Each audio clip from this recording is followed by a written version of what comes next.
الحمدللہ والصلاۃ والسلام علی رسول اللہ اما بعد باب الدعوت الی شہادت اللہ الہ الا اللہ۔ کتاب التوحید کا اگلا باب یہ ہے کہ سب سے پہلے لوگوں کو لا الہ الا اللہ کی طرف بلانا، اور اس باب کے تحت جو آیت کریمہ کوٹ کی گئی ہے، قل هذه سبیلی ادعو الی اللہ علی بصیرۃ، اے نبی آپ کہہ دیجئے کہ میں جس راستے کی طرف لوگوں کو بلا رہا ہوں بہت ہی اعتماد اور یقین کے ساتھ میں اس راستے کی طرف بلا رہا ہوں۔ وہ راستہ جس کے اندر کوئی پیچ و خم نہیں، بالکل سپاٹ، صحیح، شک کی کوئی گنجائش نہیں۔ ہم ایسے راستے کی طرف لوگوں کو بلا رہے ہیں کہ اللہ کے سوا کوئی معبود نہیں ہے،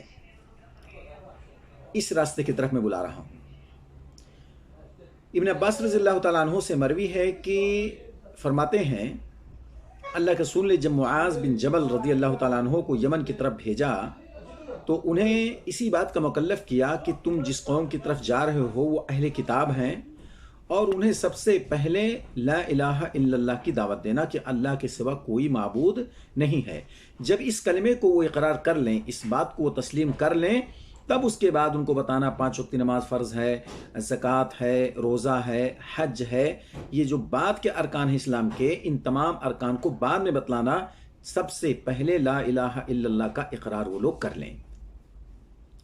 یعنی اللہ رب العالمین کی وحدانیت کی اہمیت کا اندازہ لگایا جا سکتا ہے کہ نبی کریم صلی اللہ علیہ وسلم نے انہیں مکلف کرتے ہوئے فرمایا، ایک داعی کو یمن کی طرف بھیجتے ہوئے کہ اہل کتاب کی طرف تم جا رہے ہو اور انہیں سب سے پہلے اسی کلمے کی طرف دعوت دینا۔ ایسا نہیں کہ اس کلمے کی دعوت کو چھوڑ کر کے ہم پہلے دوسرے ارکان کی طرف توجہ دیں یا ان کو اس طرف بلائیں۔ جب وہ اس کلمے کا اقرار کر لیں، اس کے بعد کی جو چیزیں ہیں ارکان اسلام میں، بعد کے جو اعمال ہیں، وہ تمام دھیرے دھیرے ان کو بتایا جائے گا، لیکن سب سے پہلے کلمہ توحید۔